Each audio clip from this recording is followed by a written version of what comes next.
வணக்கம் டீச்சர்ஸ். இந்த வீடியோவில் பார்த்தீங்கன்னா நம்ம பிஜிடிஆர்பி ஜிகேயில் பார்த்தீங்கன்னா ஹிஸ்ட்ரி ஆஃப் இந்தியாவில் இந்த வீடியோவில் பார்த்தீங்கன்னா முகல் எம்பையர் உங்களை பற்றி பார்க்கலாம். அதே மாதிரி மராத்தாஸை பற்றி நம்ம பார்க்கலாம். சரிங்களா? எக்ஸாம் பாயிண்ட் ஆஃப் வியூவில் நம்ம ஒவ்வொரு யூனிட்லேயும் ஒரு மார்க் தான் கேட்பாங்க. ஸோ அதனால் கொஞ்சம் முக்கியமான பாயிண்ட்டை கவர் பண்ணலாம். அந்த முகல் எம்பையருடைய பேக்ரவுண்டு எப்படி அவங்க வந்தாங்க இந்தியாவுக்குள்ளே, அவங்க என்ன மாதிரி பேக்ரவுண்ட் அப்படி செக் பண்ணும்போது இந்த முகல் வம்சத்துடைய அந்த வம்சாவளிகள் பார்த்திங்கன்னா தந்தை வழி தைமூரையும் தாய் வழி பார்த்திங்கன்னா செங்கிஸ்கானையும் பார்த்திங்கன்னா அந்த பின்னணியை கொண்டவர்கள். இந்த முகலாய பேரரசு எப்படி நிறுவப்படுதுன்னா, அதாவது இந்த முதலாம் பானிபட் போரில் 1526 நடைபெறுது. முதலாம் பானிபட் போர் நடைபெற்ற ஆண்டு 1526. இது ஒரு கேள்வி, முக்கியமான கேள்வி. அதில் 2 பேருக்கு சண்டை, பாபருக்கும் இப்ராஹிம் லோடிக்கும் சண்டை. அதில் பாபர் என்ன பண்ணுறாரு, வெற்றி பெறுறாரு. அது நம்ம டெல்லி சுல்தானுடைய அந்த லோடி வம்சத்துடைய அரசர், கடைசி அரசர். அவங்க 2 பேருக்கு சண்டை. அதனோட பார்த்திங்கன்னா அவங்க 526 பாபர் என்ன பண்ணுறாருன்னா அந்த முகலாய பேரரசை நிறுவுறாரு. சரிங்களா? முகலாய பேரரசை நிறுவியவர் பாபர் அப்படின்னு கேட்பாங்க. இது ஒரு கேள்வி. இவங்களுடைய இந்த ஆட்சி அதிகாரம் இந்தியாவில் பார்த்திங்கன்னா 1857 அந்த பெருங்கழகம் வரைக்கும் பார்த்திங்கன்னா நீடிச்சிச்சு. சரிங்களா? இவங்களை பற்றி நம்ம எதன் வழியாக தெரிஞ்சுக்கலன்னா, அந்த முகல் ஹிஸ்ட்ரியில் பாபரே என்ன பண்ணியிருக்காருன்னா, துருக்கி மொழியில் பாபர் நாமா அப்படிங்கிற ஆட்டோபயோகிராஃபி எழுதியிருக்காரு. அதன் மூலம் நம்ம முகலாய ஹிஸ்ட்ரியை தெரிஞ்சுக்கலாம். அதே மாதிரி அபுல் ஃபைசில் ரொம்ப முக்கியமானவர். இவர் பார்த்திங்கன்னா அக்பர் நாமா, ஐனி அக்பரி என்ற 2 நூலை எழுதுகிறாரு. இது ஒரு முக்கியமான கேள்வி. அக்பர் நாமா, ஐனி அக்பரி இதை எழுதினவர் பார்த்திங்கன்னா அபுல் ஃபைசல். அதே மாதிரி ஜஹாங்கீர் பார்த்திங்கன்னா அவருடைய ஆட்டோபயோகிராஃபி அவரே எழுதிக்கிறாரு. அதே மாதிரி இது ரொம்ப முக்கியமான புக்கு, பாதஷா நாமா, ஷாஜகானுடைய ஆட்சியை பற்றி சொல்லும். யார் எழுதுனதுன்னா அப்துல் ஹமீத் லகோரி அப்படிங்கிறவர் பார்த்திங்கன்னா ஷாஜகானுடைய வாழ்க்கை வரலாறு பாதஷா நாமா அப்படின்னு சொல்லிட்டு என்ன பண்ணுவார், எழுதுவார். சரிங்களா? அடுத்து இதெல்லாம் அவ்வளோ முக்கியம் இல்லை. அவுரங்கசீப்புடைய ரெய்னை பற்றி மிர்சா முகமது காசிம் எழுதுவார். இந்த அவுரங்கசீப்புடைய இயற்பெயர் ஆலம்கீர், கேட்க வாய்ப்பு இருக்குது. சரிங்களா? அவ்வளோ முக்கியம் இல்லை, பார்த்துங்க. இந்த முகலாய பேரரசில் பார்த்திங்கன்னா முக்கியமான பயணிகள் வர்றாங்க. Bernier, Manucci, Thomas Roe. சரிங்களா? முக்கியமானவங்க, கேட்க வாய்ப்பு இருக்குது. Bernier, Manucci, Thomas Roe. அடுத்து ஒவ்வொரு அரசரை பற்றி நம்ம ப்ரீஃபாக பார்த்துடலாம். பாபர் பார்த்திங்கன்னா இவர் தான் என்ன பண்ணுறாரு, முகலாய பேரரசு நிறுவுறாரு. 1526 இப்ராஹிம்களுடைய தோற்கடித்து என்ன பண்ணுறாரு, முகலாய அரசு இந்தியாவில் நிறுவுறாரு. இவர் முக்கியமாக பண்ணது பார்த்திங்கன்னா இந்தியாவில் முதல்ல அந்த பீரங்கியை யூஸ் பண்ணது இவர் தான் சொல்லுவாங்க. கன் பவுடர், இந்த வெடிகுண்டு மருந்து யூஸ் பண்ணது இவர் தான் சொல்லுவாங்க. யார்? பாபர். அடுத்து சில முக்கியமான போர்கள் என்ன பண்ணுறாரு, இவர் பண்ணுறாரு. அதாவது பேட்டில் ஆஃப் கான்வா அப்படின்னு சொல்லுவாங்க. ராணா சங்கா அப்படிங்கிற அரசரை தோற்கடிக்கிறாரு. இந்த வருஷம் 1527 வருஷம் ஒரே போர் தான். 26லேருந்து 29 வரைக்கும் முக்கியமான போர் இது. அப்புறம் சந்தேரி போர், அதில் பார்த்திங்கன்னா மேதினி ராயை தோற்கடித்து 1522. அதே மாதிரி 1529 காக்ரா போர் நடைபெறுது. இதில் ஆப்கானியரை தோற்கடிக்கிறார். ஆனால் இவர் பண்ண அந்த முதலாம் பானிபட் போர் தான் வரலாற்று சிறப்பு மிக்கது. 26, 27, 28, 29 தொடர்ந்து பேட்டில் தான். இதை சும்மா நீங்கள் பார்த்து வச்சுக்கோங்க. சரிங்களா? அதே மாதிரி பாபர் நாமா எழுதுனா நம்ம பார்த்துட்டோம். அதாவது முகலாயருடைய ஒரு சிறப்பம்சமான ஒரு தோட்டக்கலையை அவங்க ஸ்டைலில் நிறுவுறாரு. அதுக்கு பேர் சார்பக் அப்படின்னு சொல்கிறாங்க. அடுத்து ஹிமாயூன், அவருடைய மகன் ரொம்ப அதிர்ஷ்டசாலி இல்லை. ஏன்னா இடையிலேயே பார்த்திங்கன்னா ஷெர்ஷா சூரி அப்படிங்கிறவர்கிட்ட அந்த கன்னோஜ் அப்படிங்கிற போரில் 1540 நடைபெற்ற போரில் தன்னுடைய அரசாட்சி இழக்கிறாரு. ஷெர்ஷா சூர் வம்சத்தை சேர்ந்தவர். பெர்ஷியாவுக்கு ஓடி போகிறாரு. மறுபடியும் பெர்ஷியனுடைய ஹெல்ப்பால் மறுபடியும் என்ன பண்ணுறாரு, வர்றாரு. 1550 பார்த்திங்கன்னா மறுபடியும் என்ன பண்ணுறாரு, ஆட்சியை கைப்பற்றாரு. ஆனால் 1556 என்ன பண்ணுறாரு, இறந்து போயிடுறாரு. அதாவது இந்த புராணகிலாவில் உள்ள அந்த இடத்துல உள்ள லைப்ரரியிலேருந்து பார்த்திங்கன்னா தவறி விழுந்து இறந்து போகிறார். சரிங்களா? அவ்வளோதான். இவர் பொதுவாக பார்த்திங்கன்னா இவர் ஆர்ட் அண்ட் லிட்ரேச்சர் ரொம்ப என்ன பண்ணார், ஆதரித்தார். யார்? ஹிமாயூன். யாரும் தோற்கடிக்கப்பட்டார், ஷெர்ஷா சூரி. அதாவது 1530லேருந்து 40 வரைக்கும் ஆட்சி செய்து பிறகு 1555லேருந்து 56 வரைக்கும் மறுபடியும் நம்ம வந்திருப்பார். சரிங்களா? அடுத்து ஷெர்ஷா சூரியை பற்றி பார்த்துடலாம். அவர் முகலாய பேரரசில் வரமாட்டார், இருந்தாலும் இடைக்கால அரசாக பார்த்தீங்கன்னா அந்த நிரூபிப்பார். இவர் பார்த்தீங்கன்னா ருபியா அப்படிங்கிற ஒரு சில்வர் காயின் என்ன பண்ணுறாரு, இன்ட்ரடியூஸ் பண்ணுறாரு. யார்? ஷெர்ஷா சூரி ருபாயா அப்படிங்கிற சில்வர் காயினை இன்ட்ரடியூஸ் பண்ணுறாரு. அதே மாதிரி கிராண்ட் ட்ரங்க் ரோடு அப்படின்னு சொல்லுவாங்க, ஒரு சாலை, அதுக்கு பேர் கிராண்ட் ட்ரங்க் ரோடு, அதை என்ன பண்ணுறாரு, பில்ட் பண்ணுறாரு. சரிங்களா? அதே மாதிரி ஜப்தி அப்படிங்கிற ஒரு ரெவன்யூ சிஸ்டத்தை என்ன பண்ணுறாருன்னா இவர் தான் என்ன பண்ணுறாரு, கொண்டு வரார். ஜப்தி சிஸ்டம் அப்படிங்கிற ஒரு நில வருவாய் அல்லது நில சீரமைப்பு சம்பந்தமான ஒரு முக்கியமான சீரமைப்பை அவர் கொண்டு வராரு. அதே மாதிரி போஸ்டல் சிஸ்டத்தை, அஞ்சல் துறையும் பார்த்திங்கன்னா இவர் அறிமுகப்படுத்துகிறார். சரிங்களா? அடுத்து நம்ம பார்க்க போகிறது அக்பர். இவர் பார்த்திங்கன்னா 13 வயசில் என்ன பண்ணுறாரு, அரியணை ஏறுறாரு. ஆனால் அவர் இருக்கிறம்போது அவர் தந்தை இறந்துடுறாரு. அவருக்கு உதவியாக பார்த்தீங்கன்னா பைரம் கான் அப்படிங்கிறவர் என்ன பண்ணுறாரு, இடைக்கால அரசர் அவருக்கு உதவியாக இருக்கார். சரி, யார்? பைரம் கான். இது கேட்பாங்க. அடுத்து பார்த்தீங்கன்னா முக்கியமானது 1556 இன்னொரு பானிபட் போர். இதில் தான் ஹெமு அப்படிங்கிற அந்த ஷெர்ஷா அரசர்னு நினைக்கிறேன், அவரை தோற்கடித்து பார்த்தீங்கன்னா இவர் வந்து வெற்றி பெறாரு. 1526 முதலாம் பானிபட் போர். அடுத்து 30 வருஷம் கழித்து 1556 இது அக்பருக்கும் ஹெமுக்கு இடையில் நடைபெறுது. இது கேட்பாங்க முக்கியமானது. இவர் தான் பார்த்தீங்கன்னா அக்பர் ரொம்ப நல்லிணக்கமாக செயல்படுறாரு. இவருடைய அதாவது நிறைய கல்யாணம் பண்ணுறது மூலமாக, பக்கத்து நாட்டு இளவரசியை கல்யாணம் பண்ணுறது மூலமாக, அந்த ராஜபுத்திர அரசருடைய கல்யாணம் பண்ணுறது மூலமாக இவருடைய எம்பையர், அதாவது ஒரு அரசாட்சியை என்ன பண்ணுறாரு, விரிவுபடுத்துகிறார். சரிங்களா? படையெடுப்பின் மூலம். அதே மாதிரி கல்யாணத்து மூலம் என்ன பண்ணுறாரு, விரிவுபடுத்தாரு.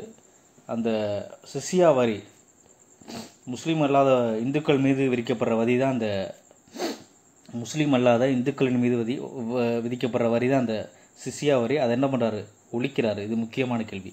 சிசியா வரியை ஒழித்தவர் பார்த்தீங்கன்னா அக்பர். அதே மாதிரி மன்சப்தாரி அப்படிங்கிற ஒரு நில உரிமையை என்ன பண்ணுறாரு, அந்த முறையை என்ன பண்ணுறாரு, அறிமுகப்படுத்துகிறார். மன்சப்தாரி முறை. இதில் வந்து ஆஃபீஸில் அதில் ஒர்க் பண்ணுற ஆஃபீஸில் என்ன பண்ணுறாங்க, ஆஃபீஸரை ரேங்க் பண்ணுறாங்க. ஜாத் மற்றும் சவார் அப்படின்னு சொல்கிறாங்க. அதே மாதிரி தீன் இலாஹி அப்படிங்கிற ஒரு ரிலீஜனை, மதத்தை என்ன பண்ணுறாரு, நிறுவுறாரு. தீன் இலாஹி, இது ரொம்ப முக்கியம். அதே மாதிரி இவர் நிறைய நிர்வாக ரீதியான நிறைய ரிஃபார்மேஷன், அதாவது சீரமைப்பு பண்ணுறாரு. அதை பற்றி ஐனி அக்பரியில் பார்த்தீங்கன்னா குறிப்பிடப்படுது, சொல்லியிருக்காங்க அந்த புக்கில். அதே மாதிரி இவர் பார்த்தீங்கன்னா லிட்ரேச்சரையும் ஆர்ட்ஸையும் என்ன பண்ணுறாரு, என்கரேஜ் பண்ணுறாரு. இவருடைய முக்கியமான ஆர்கிடெக்சர் பார்த்தீங்கன்னா ஒரு கட்டடம் பார்த்தீங்கன்னா ஃபதேர்பூர் சிக்ரி அது பண்ணியிருப்பார். அதே மாதிரி ரிலீஜியஸை எல்லா இடத்தையும் என்ன பண்ணுறாரு, எல்லா மதத்தையும் நல்லிணக்கமாக என்ன பண்ணுவார்னா அவர் கொண்டு போக பார்ப்பார். இவருடைய மத நல்லிணக்க பாலிசி என்ன சொல்லுவாங்கன்னா சுல்ஹி குல் அப்படின்னு சொல்லுவாங்க. சுல்ஹி குல் இவருடைய மத நல்லிணக்க கோட்பாடு அப்படின்னு சொல்லலாம். அடுத்து ஜஹாங்கீர் நீதிச்சங்கிலி அப்படிங்கிற முறையை என்ன பண்ணார், அறிமுகப்படுத்தினார். இவரை பற்றி பார்க்குற முக்கியமான விஷயம் தான். இவருடைய மனைவி நூர்ஜஹான், இவங்க தான் பார்த்தீங்கன்னா ரொம்ப இவர் ஆக்டிவாக இருக்க மாட்டார். இவங்க தான் என்ன பண்ணுவாங்க, எல்லாத்தையும் செயல்படுத்துவாங்க. இருப்பார், இருந்தாலும் பின்னணியில் இவங்க தான் என்ன பண்ணுவாங்க, நூர்ஜஹான் தான் எல்லாத்தையும் பண்ணுவாங்க. நிறைய பெயிண்டிங் பண்ணியிருப்பார், மினியேச்சர் பெயிண்டிங். இவருடைய காலத்திலலாம் பார்த்தீங்கன்னா நிறைய பாப்புலர் ஆனிச்சு. அதாவது அந்த அரேபிய வடிவிலான அந்த பெயிண்டிங். அதே மாதிரி இங்கிலாந்து அந்த ஈஸ்ட் இந்தியன் கம்பெனி இங்கிலாந்து, அதாவது இந்தியாவில் ட்ரேட் பண்ணுறதுக்கு உரிமை கொடுத்தவர் பார்த்தீங்கன்னா ஜஹாங்கீர். அந்த தாமஸ் ரோ அவங்களாம் என்ன பண்ணுவாங்கன்னா வந்து இவர்கிட்ட என்ன பண்ணுவாங்க, அனுமதி கேட்பாங்க. ஒரு ஆட்டோ பயோகிராஃபி பார்த்தீங்கன்னா ஜஹாங்கீரி அப்படின்னு எழுதியிருப்பார். அதே மாதிரி இவருடைய மகன் பார்த்தீங்கன்னா குஸ்ரு அப்படின்னு இருப்பார். அவர் அடிக்கடி இவரோட என்ன பண்ணுவார், சண்டை போடுவார். அதையும் என்ன சமாளித்து அவரை வந்து ஆட்சி நடத்துவார். அடுத்து ஷாஜஹான். இவருடைய ஆட்சி தான் அந்த முகலாய கட்டடக்கலையின் பொற்காலம் அப்படின்னு வர்ணிக்கப்படுது. ஏன்னா அவர் தாஜ்மஹால், அந்த டெல்லி அந்த ரெட் ஃபோர்ட் அப்படின்னு சொல்லுவாங்க, செங்கோட்டை, அது மாதிரி ஜம்மா மசூதி ரொம்ப முக்கியம். இது கட்டியவர் வந்து ஷாஜஹான். ஆர்ட்ஸ் அண்ட் கல்ச்சரை என்ன பண்ணுவார்னா ஆதரிப்பார். அதே மாதிரி இவருடைய காலத்தில் ஆட்சியானது இந்தியா ஃபுல்லாக என்ன பண்ணியிருக்கு, விரிவடைந்திருக்கும். ஆனால் பின்னாடி வந்து அவுரங்கசீப்பால் அதனால் அதை சமாளிக்க முடியாது. அவங்க மகனுக்கு இடையில் வந்த அந்த அவுரங்கசீப் இடையில் அந்த இன்னொரு 2-3 மகன் இருப்பாங்க, அந்த ஷாஜஹானுடைய மகன்கள். அவங்க இடையில நிறைய சண்டை இருக்கும், அதாவது ஆட்சி பிடிக்கிறது சம்மந்தமாக. அதில் அவுரங்கசீப் என்ன பண்ணுவார், வெற்றி பெறுவார். சரிங்களா? ஆனால் கடைசி காலத்தில் அந்த ஷாஜஹானை எங்கே கொண்டு வச்சுருவார்னா அந்த ஆக்ரா ஃபோர்ட்டில் வச்சு என்ன பண்ணுவார், அவுரங்கசீப் கொடுமைப்படுத்துவார். அடுத்து அவுரங்கசீப். முகலாயர்கள் அரசர்களே மிக நீண்ட காலம் ஆட்சி புரிந்தவர் அவுரங்கசீப்.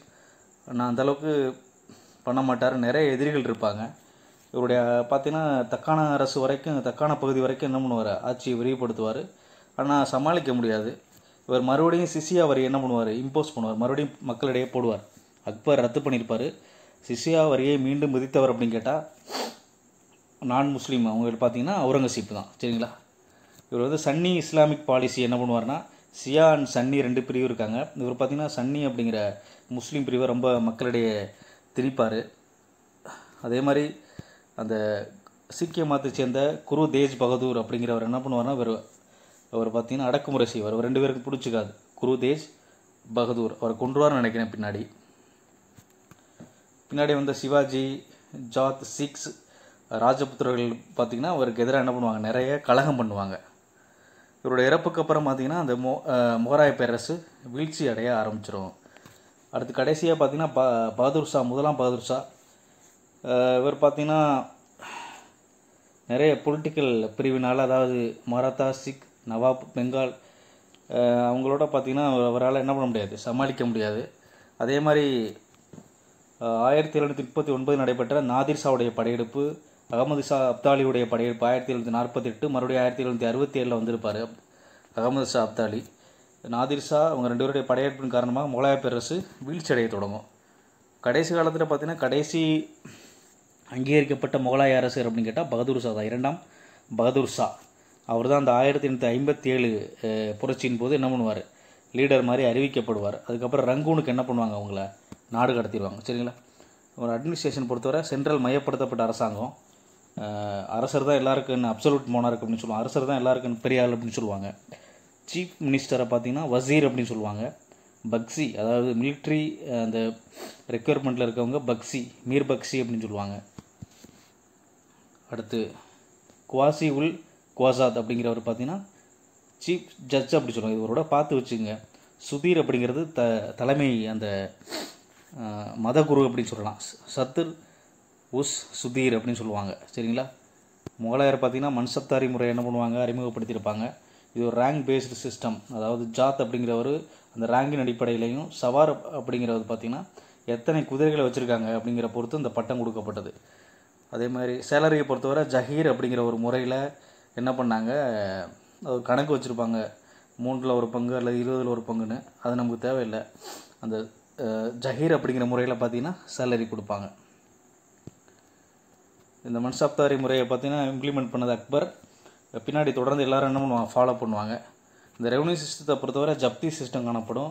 லேண்ட் அளக்கப்பட்டிருக்கும். வருவாய் பார்த்திங்கன்னா விளைய தானியங்கள் வந்து எஸ்டிமேட் பண்ணி என்ன பண்ணுவாங்க, கேஷாக தான் என்ன பண்ணுவாங்க, ரெவன்யூ வாங்கிக்குவாங்க. தாசாலா சிஸ்டம் அப்படிங்கிறது வந்து ராஜா தோடர்மால் என்ன பண்ணுவார், அறிமுகப்படுத்தியிருப்பார். ராஜா தோடர்மால் ரொம்ப முக்கியமானவர் அக்பருடைய அரசவையில்.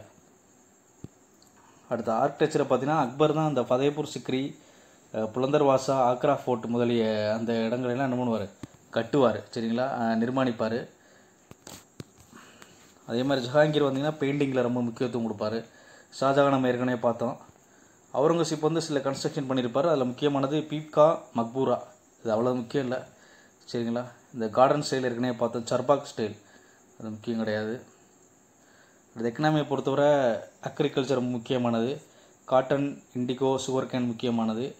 உள்நாட்டு வெளிநாட்டு என்ன பண்ணது, ட்ரேட் காணப்பட்டது. காயின்ஸை பொறுத்தவரை கோல்டு வந்து மஹூர், சில்வர் ருபையா, காப்பர் வந்து டேம் அப்படிம்பாங்க.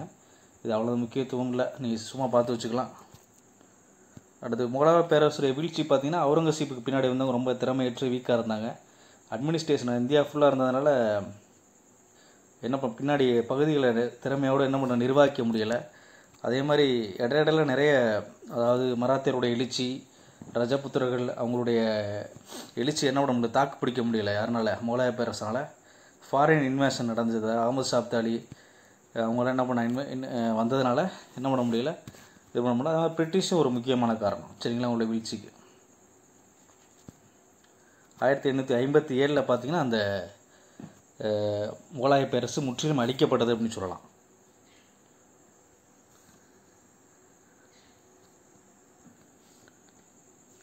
அடுத்து பார்த்திங்கன்னா மராத்தாஸ். மராத்தியர்களை பொறுத்தவரை இவங்களுடைய பூர்வீகம் பார்த்திங்கன்னா வெஸ்டர்ன் தக்கான, அதாவது மேற்கு தக்கான பகுதியை சேர்ந்தவங்க. இப்போ உள்ள மகாராஷ்டிராவுடைய பெரும்பகுதி. இவங்க பார்த்தீங்கன்னா சோஷியல் பேக்ரவுண்டு பார்த்தீங்கன்னா அவங்க வந்து ஒரு போர் புரிகிற சமூகத்தை சேர்ந்தவங்க. மராத்தி, இவங்களுடைய மொழி மராத்தி. அதே மாதிரி அக்ரிகல்ச்சர் அதே மாதிரி மிலிட்ரியில் என்ன பண்ணாங்க, திறம்பட செயல்பட்டாங்க. பொலிட்டிக்கல் பேக்ரவுண்ட் பார்த்திங்கன்னா தக்கான பகுதி அப்போதில் அந்த பாமினி சுல்தான் கீழே இருந்தது. அந்த பாமினி சுல்தான் தான் பின்னாட்களில் அந்த 5 தக்கான சுல்தான்களாக மாறியது. இந்த பிஜப்பூர், அகமது நகர், கொல்கொண்டா இந்த பகுதியாக மாறினது. இவங்க இந்த ராஜா கீழே அவங்க என்ன பண்ணாங்க, போர் வீரர்களாக வேலை பார்த்தாங்க. இந்த சுல்தானுடைய வீழ்ச்சி அதே மாதிரி முகலாயருடைய ப்ரெஷர் பார்த்திங்கன்னா அங்கே நிறைய பவர் வேக்யூமை க்ரியேட் பண்ணுது. அதன் பயன்படுத்தி பார்த்திங்கன்னா இந்த மராத்தியர்கள் எழுச்சி கூடுறாங்க. சரிங்களா. இதில் முக்கியமானவர் பார்த்திங்கன்னா சிவாஜி. அவர் தான் பார்த்திங்கன்னா சிவாஜி போன்ஸ்லே, அந்த மராத்திய அரசுடைய ஃபவுண்டர் பார்த்திங்கன்னா சிவாஜி போன்ஸ்லே. சிவாஜி பற்றி பார்க்கலாம். இவர் பார்த்திங்கன்னா சிவனேரி அப்படிங்கிற இடத்துல கோட்டையில் பிறக்கிறாரு. ஷாஜி போன்ஸ்லி இவங்க பார்த்திங்கன்னா மராத்தா.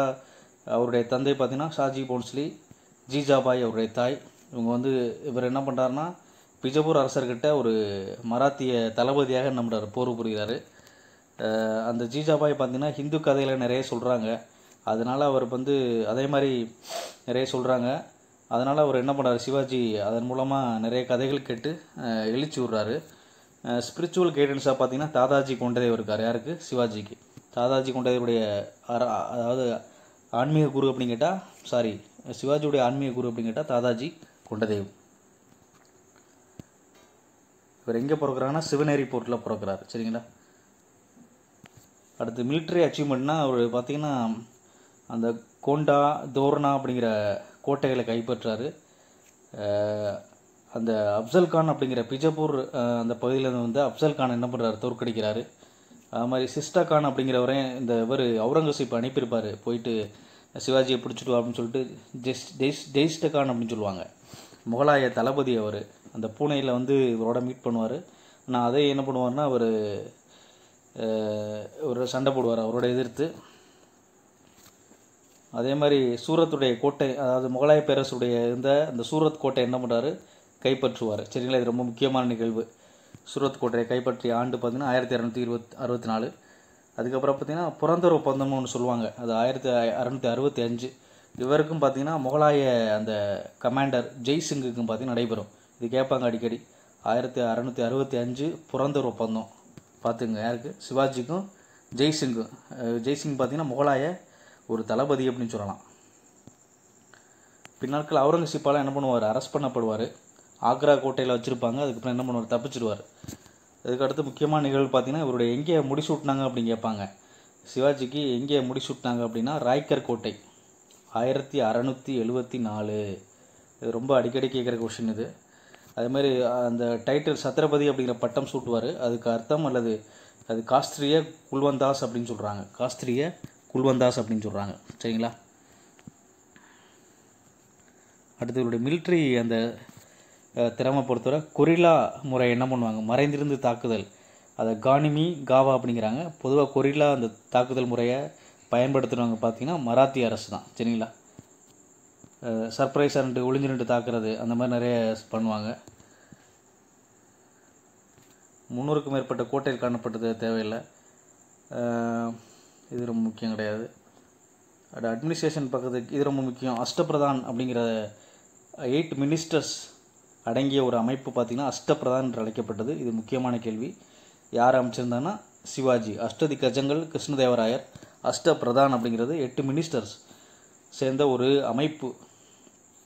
இது நம்ம தமிழில் சங்க காலத்தில் எண்பேராயம், ஐம்பெருங்குழு அந்த மாதிரி இருக்கும். அதே மாதிரி இது அஷ்டபிரதான் அப்படின்னு சொல்கிறது.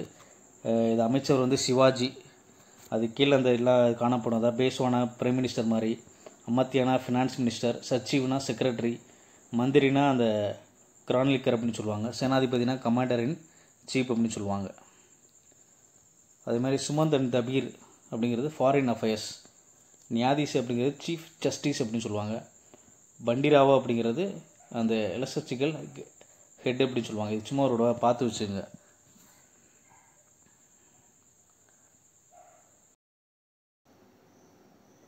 இந்த அஷ்டபிரதானம் அப்படிங்கிறத பார்த்து வச்சுங்க. சிவாஜி அரசவையில் இருந்த அந்த 8 மினிஸ்டர்கள் அடங்கி ஒரு குழு, அதுதான் என்ன சொல்லுவாங்க, அஷ்டபிரதானம் சொல்லுவாங்க.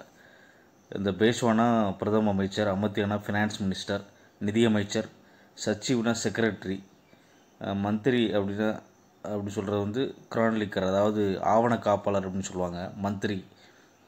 சேனாபதினா நம்மளுக்கு தெரியும், படை தளபதி. சுமந்துனா தபீர் அப்படிங்கிறது வெளியுறவுத்துறை அமைச்சர். நியாயாதீஸுங்கிறது நியாயம்னா நம்மளுக்கு தெரியும், சீஃப் ஜஸ்டிஸ், தலைமை நீதிபதி அப்படின்னு சொல்லுவாங்க. பண்டிட் ராவோ அப்படிங்கிறது எக்கலெஸ்டிக்கல், அதாவது ஒரு மதகுரு சம்மந்தமாக, மதகுருன்னு சொல்லலாம், மதகுரு தலைவர் அப்படின்னு சொல்லலாம். இதை சும்மா பார்த்து வச்சுங்க. இந்த மராத்தியருடைய ரெவன்யூ சிஸ்டம், வருவாய் அமைப்பு பொறுத்தவரை மேலிக் ஆம்பர்ஸ்னு ஒரு ஆள் இருந்திருப்பார், பாமினி சுல்தான். அந்த பாமினி சுல்தான் படிக்கும்போது ஒரு வேளை படிச்சிருந்தீங்கன்னா உங்களுக்கு தெரியும். அவருடைய அந்த வருவாய், நில வரி வருவாய், அந்த சிஸ்டத்தை பயன்படுத்தினாங்க யார், மராத்தியர்கள். இது ரொம்ப முக்கியம். சவுத் மற்றும் சர்தேஷ்முகி அப்படிங்கிற வரிகளை விதித்தவர்கள் யாருன்னு கேட்டால் மராத்தியர்கள். குறிப்பாக சிவாஜி காலத்தில் இது வந்து ரொம்ப பாப்புலராக இருக்கும், அவர் பண்ணியிருப்பார். இதை 4 1 பங்கு பக்கத்தில் இருக்கிற அந்த அவ கைப்பற்றின பகுதியிலேருந்து அவ பாதுகாப்புக்காக பெறப்பட்ட அந்த ரெவன்யூ தான் அந்த சவுத் அப்படிங்கிறது. சர்தேஷ்முகிங்கிறது கூடுதலான வரி, அவங்க மேலே கொடுக்குற கூடுதலான வரி, சவுத் அண்ட் சர்தேஷ்முகி. சரிங்களா, பார்த்து வச்சுங்க. ஹிந்து லா, அதாவது ஹிந்து சட்டத்தின் அடிப்படையில் தான் அந்த நீதி வழங்குகிற நடைமுறை காணப்பட்டது. அது சிவாஜியை தொடர்ந்து அவருடைய மகன் சாம்பாஜி என்ன பண்ணுறாருன்னா, சிவாஜியுடைய மகன் சாம்பாஜி வர்றாரு. அவுரங்கசீப்போட ஏறத்தாழ 9 வருஷம் என்ன பண்ணுறாரு, சண்டை போடுறாரு. ஆனால் என்ன பண்ணுறாங்க, கடைசியில் அவரை பிடிச்சி முகலாயர்கள் என்ன பண்ணுறாங்க, கொண்டுடுறாங்க. சரிங்களா, கொண்டுடுறாங்க. அவருக்கு பின்னாடி பார்த்தீங்கன்னா ராஜாராம் அப்படிங்கிறவர் பார்த்தீங்கன்னா செஞ்சி பகுதியில், தமிழ்நாட்டுடைய செஞ்சி கோட்டையிலேருந்து பார்த்தீங்கன்னா முகலாயரை எதிர்த்து என்ன பண்ணார், சண்டை போட்டார். அவர் இறந்ததுக்கப்புறம் அவருடைய மனைவி தாராபாய் என்ன பண்ணுறாங்க, அவுரங்கசீப்புடைய இறப்பு வரைக்கும் என்ன பண்ணுறாங்க, முகலாயரை எதிர்க்கிறாங்க. அதுக்கப்புறம் பார்த்திங்கன்னா முகலாய பேரரசு அப்படிங்கிறத மாறி பேஷ்வாஸ் அப்படிங்கிற அந்த முதலமைச்சர், பிரதம அமைச்சர் அப்படிங்கிற ஒரு தலைமையின் கீழே பார்த்திங்கன்னா அந்த ராஜாவுடைய அந்த அதிகாரம் இழந்து முதலமைச்சர், அதே மாதிரி பிரைம் மினிஸ்டர் அந்த பொறுப்பில் இருக்கக்கூடிய பேஷ்வாங்கிற ஒரு அதிகாரம் வருது. அதுக்கப்புறம் பார்த்திங்கன்னா ஒரு இம்பார்ட்டண்ட் பேஷ்வா, ரொம்ப முக்கியமான பேஷ்வா அப்படின்னு பார்த்திங்கன்னா முதலாம் பேஷ்வா பொறுப்பை ஏற்றவர் பார்த்திங்கன்னா பாலாஜி விஸ்வநாத் அப்படின்னு கேள்வி கேட்பாங்க. இவர் மராத்தாவுடைய நிலப்பரப்பை பார்த்திங்கன்னா அவருடைய ஆதிக்கத்தை விரிவுபடுத்தினார். அதே மாதிரி முகலாய அரசுடைய அனுமதியோடு என்ன பண்ணார், நிறைய இடத்துல பார்த்திங்கன்னா தக்கானா பகுதியில் சவுத் அண்ட் சர்தேஷ்முகி அப்படிங்கிற வரியை என்ன பண்ணார், வசூலித்தார். முதலாம் பேஷ்வா அப்படின்னு கேட்பாங்க பாலாஜி விஸ்வநாத். அதுக்கப்புறம் பாலாஜி ராவோ 1, இவரும் பார்த்திங்கன்னா நிறைய அந்த மிலிட்ரியில், அதாவது மிகப்பெரிய தளபதியாக இருந்திருப்பார். அதே மாதிரி நிறைய பகுதியில் என்ன பண்ணுறாரு, கைப்பற்றிருப்பார். அது அவ்வளோ முக்கியத்துவம் வாய்ந்ததல்ல. சரிங்களா, அதை பார்த்துங்க. அவருக்கு பாலாஜி ராவோ 1க்கு அப்புறம் பாலாஜி பாஜிராவோ வராரு. இவர் பேர் தான் நானா சாஹிப் அப்படின்னு சொல்கிறது. பாலாஜி பாஜிராவோக்கு இன்னொரு பேர் நானா சாஹிப் அப்படின்னு சொல்கிறது. இவருடைய ஆட்சி காலத்தில் மராத்திய அரசு மிகப்பெரிய உயரத்தில் இருந்தது, அதிகாரத்தின் பொறுத்தவரை மிகப்பெரிய உயரத்தில் இருந்தது. என்ன சொல்கிறாங்கன்னா, பெங்காலை தவிர ஏறக்குறைய அனைத்து இந்திய, குறிப்பாக அந்த சவுத் இந்திய பகுதி கட்டுப்பாட்டு இருந்தது. பாலாஜி பாஜிராவோ, நானா சாஹிப் அப்படின்னு சொல்லலாம். ஆனால் இந்த அகமது ஷா அப்தாலுடைய படையெடுப்பு 1761 நடைபெறுது. இதில் தான் 3வது பானிபட் போர், 3rd பானிபட் வார் 1761 அகமது ஷா அப்தாலி மற்றும் மராத்தியர்கள் முகலாய படைகளோடு நடைபெறுது. சரிங்களா, இதோட இந்த உங்களுடைய மராத்தியருடைய அந்த அதிகாரம் பார்த்திங்கன்னா வீழ்ச்சி அடையுது. அதுக்கப்புறம் கொஞ்சம் காலத்துக்கு அப்புறம் மாதவராவ் வர்றாரு. அது வந்து பெரிய என்ன பண்ணுறாரு, சில நேரம் பார்த்திங்கன்னா மராத்தியருடைய பெருமை என்ன பண்ணுறாரு, ரீஸ்டோர் பண்ணுறாரு, மறுபடியும் ரீகெயின் பண்ணுறாரு. அதே மாதிரி லேட்டர் பேஷ்வா வந்தீங்கன்னா பிரிட்டிஷுடைய ஆதிக்கத்தால் என்ன பண்ணுறாங்க, ஆங்கிலோ மராத்தா வார்ஸில் என்ன பண்ணுறாங்க, தோற்கடிக்கப்படுறாங்க. சரிங்களா, அதுக்கப்புறம் பார்த்தீங்கன்னா குறிப்பிட்ட காலத்துக்கு அப்புறம் அந்த 1750களில் மராத்தா பவர் வந்து ஒரு சின்ன சின்ன பிரிஞ்சிருச்சு. ஆனால் அவங்களாம் சேர்ந்து என்ன பண்ணுறாங்கன்னா மராத்தா கூட்டமைப்பு அப்படிங்கிற ஒரு கூட்டமைப்பை ஏற்படுத்துகிறாங்க. அவங்க பார்த்திங்கன்னா பரோடா, இந்தூர், குவாலியர், நாக்பூர் 4 இடங்களில் தலைமையிடமாக கொண்டு பார்த்திங்கன்னா அந்த குடும்ப ஆட்சி நடைபெறுது. எப்படி இந்த பாமினி சுல்தான் பிற்காலத்தில் உடைந்து பிடார், பெரார், அகமது நகர் இந்த மாதிரி நிறைய தக்கான சுல்தான்கள் உருவானாங்களோ அதே மாதிரி பார்த்திங்கன்னா இந்த மராத்தா கூட்டமைப்புலையும் பார்த்திங்கன்னா இந்த 4 ஏரியாவில் என்ன பண்ணாங்க, ஆட்கள் அங்கங்கே இருந்து ஆட்சி சிறு சிறு மன்னர்களாக ஆட்சி பண்ணாங்க. சரிங்களா? இந்த பார்த்து வச்சுங்க. கெய்க்வாட்னா பரோடா, இது பொறுத்துக்களை கேட்க வாய்ப்பு இருக்குது, சும்மா பார்த்து வச்சுங்க. கோல்கர்னா இந்தூர், சிந்தியாஸ்னா குவாலியர், போன்ஸ்லேனா நாக்பூர். இது கொஞ்சம் முக்கியமான கேள்வி. அடுத்து உங்களுடைய அந்த பேஷோவுடைய அட்மினிஸ்ட்ரேஷனை பொறுத்தவரை ஏறக்குறைய சிவாஜியுடைய பார்த்திங்கன்னா அவங்களுடைய அனைத்து அம்சங்களையும் என்ன பண்ணாங்க, அவங்க ஃபாலோ பண்ணாங்க. இந்த சவுத் அண்ட் சர்தேஸ் முகி தான் முக்கியமான வரியாக இருந்தது மராத்திய பேரரசை பொறுத்தவரை. அதே மாதிரி நிறைய உங்களுடைய சென்ட்ரலில் நிறைய வந்து பார்த்திங்கன்னா சரிய காரணம் பார்த்திங்கன்னா கரப்ஷனும் இன்எஃபிஷியன்சியும் போக போக என்னாச்சு, சிவாஜி காலத்தில் இருந்த மாதிரி இல்லை, பின்னாடி பார்த்திங்கன்னா அவங்களுடைய அந்த நிர்வாகம் சரியில்லாமல் போயிடுச்சு. அதனால் அவங்களுடைய அதிகாரம் குறைய ஆரம்பித்தது, நிறைய ஊழல் நடைபெற்றது, அதனால் அப்படி சொல்கிறாங்க. ஒரு லாங்குவேஜ் பார்த்திங்கன்னா மராத்தி. சில சடங்குகளுக்கு சன்ஸ்கிரிட்டை பண்ணுவாங்க. சரிங்களா? டிப்ளமோசினா வெளிநாட்டு தூதர்களை சந்திக்கும் போது சில பெர்ஷியன் சம்மந்தமான சில அலுவலர்களை வச்சுருப்பாங்க. ஹிந்து அடிப்படையாக கொண்ட ஹிந்து சமயத்தை அடிப்படையாக கொண்ட ஒரு அரசு. அதே மற்றவர்கள்ட்டையும் பார்த்திங்கன்னா ரொம்ப இணக்கமாக தான் இருந்திருக்காங்க. அதே மாதிரி சில கோயில்களை கட்டியிருக்காங்க. இது அவ்வளோ முக்கியத்துவம் வாய்ந்ததல்ல. சரிங்களா? இவங்க இதில் இன்னொரு சிறப்பம்சம்னா அந்த மராத்தி பக்தி பொயட்ரி, குறிப்பாக அந்த துக்காராம், ராம்தாஸ், இவங்க 2 பேரும் முக்கியமானவங்க. துக்காராம், ராம்தாஸ் மராத்திய பக்தி இலக்கியத்தை அந்த இதை பொறுத்தவரை இவங்களுடைய மராத்தியருடைய வீழ்ச்சி காரணம் அந்த 3ஆம் பானிபட் போர், அகமது ஷா அப்தாலி, அதான் காரணம். அந்த மராத்தியர்களுக்கு ஆங்கிலேயர்களுக்கு இடையில் ஒரு 1ஆம் மராத்திய போர், 2ஆம் மராத்திய போர் அப்படி சொல்லிட்டு 3 முறை பார்த்திங்கன்னா போர் நடைபெற்றது. சரிங்களா? இந்த போர் தான் மேலும் மராத்தியருடைய பவரை ரொம்ப குறைச்சது. கடைசியில் 1818 பார்த்திங்கன்னா பிரிட்டிஷ் கம்பெனி அந்த மராத்தியருடைய சக்தியை பார்த்திங்கன்னா அழிச்சிருச்சு முற்றிலுமாக. இது அவ்வளவு முக்கியத்துவம் வாய்ந்ததில்லை. இருந்தாலும் நீங்கள் என்ன பண்ணுங்கள், பார்த்து வச்சுங்க.